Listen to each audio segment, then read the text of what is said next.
Raphaël Varane and Erik Ten Hag, a tense relationship that highlights deeper issues at Manchester United.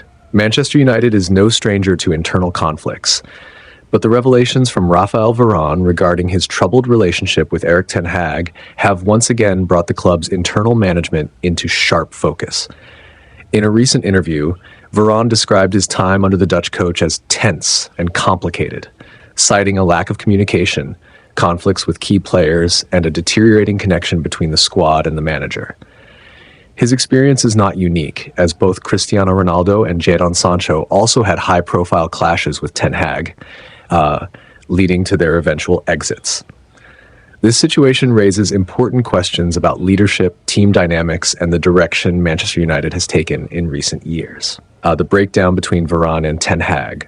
Varane's claims shed light on a troubling aspect of Erik Ten Hag's managerial approach, his reliance on conflict to assert authority. The French defender recounted a robust discussion with Ten Hag, in which he voiced concerns about the coach's handling of the squad. Soon after, Varane found himself sidelined for nearly 2 months without explanation. This pattern of marginalizing players who questioned his methods mirrors what happened to Ronaldo and Sancho. From a professional standpoint, effective leadership in football requires a balance between discipline and open communication. While it's normal for managers to have disagreements with players, completely exiling key squad members can be detrimental. A great manager should be able to manage egos, resolve conflicts constructively, and create an environment where players feel valued. Sir Alex Ferguson, for instance, was known for his tough approach, but he also maintained strong relationships with his squad. Ten Hag's inability to do the same contributed to his downfall at United. The larger issue: a fractured club.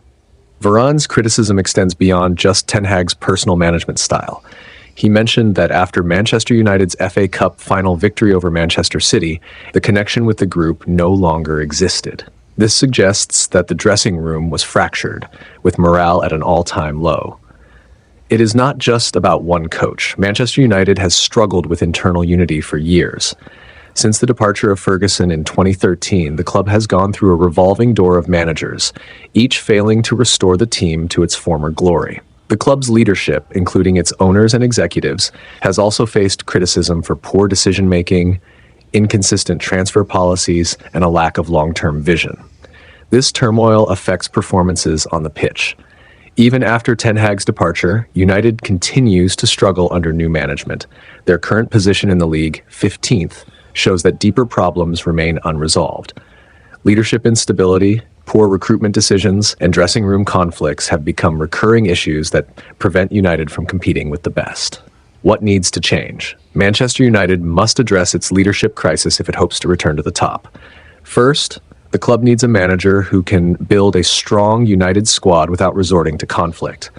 While discipline is important, so is mutual respect between players and coaching staff. A good leader listens to concerns, adapts strategies when necessary, and fosters an environment where players give their best. Second, the club's higher management must take responsibility for its role in these ongoing issues. The constant managerial changes, the questionable transfer decisions, and the lack of a clear footballing identity all contribute to the chaos.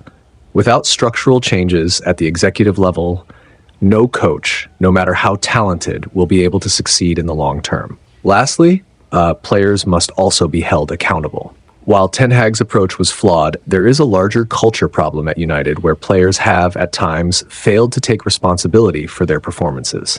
Successful clubs thrive on a combination of good management and a committed squad. Everyone, from the owners to the players, must work together to rebuild United's identity. Conclusion. Varane's revelations offer yet another example of Manchester United's ongoing struggles with leadership, communication, and team morale. While Ten Hag's reign was marred by unnecessary conflicts, his departure has not solved United's deeper problems. The club must learn from these experiences and implement structural changes that promote stability and unity. Otherwise, it risks continuing down a path of decline, far removed from the dominant force it once was. Ultimately, football is not just about tactics or individual talent. It's about teamwork, leadership, and a shared vision. Until Manchester United finds that balance, the club will remain stuck in a cycle of frustration and underachievement.